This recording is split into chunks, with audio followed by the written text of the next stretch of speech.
Hi hello வணக்கம். நான் பார்த்தீங்கன்னா கொள்ளுப்பருப்பு எப்படி செய்கிறதுன்னு சொல்ல போகிறேங்க. ஃபஸ்ட்டு நான் 1/4 கிலோ கொள்ளுப்பருப்பு எடுத்துருக்கேங்க. 1/4 கிலோ கொள்ளுப்பருப்புக்கு 3 தக்காளி, கொஞ்சம் தண்ணி விட்டு மஞ்சத்தூள் லைட்டாக போட்டு ஃபஸ்ட்டு ஒரு 3 விசில் விட்டு எடுத்துருங்க.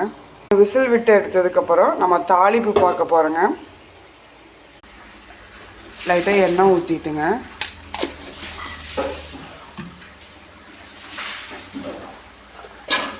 வெங்காயம் ஒன்று,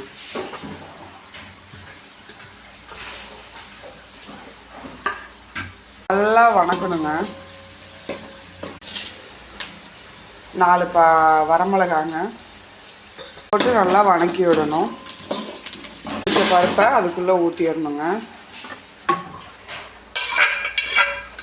கலவாக உப்பு போட்டுட்டு நல்லா கொதித்து வந்ததுக்கப்புறம் நல்லா ஓரளவுக்கு சுண்டினதுக்கப்புறம் எடுத்து பருப்பை மட்டி வச்சு கடைஞ்சா நம்ம கொள்ளு பருப்பு ரெடிங்க.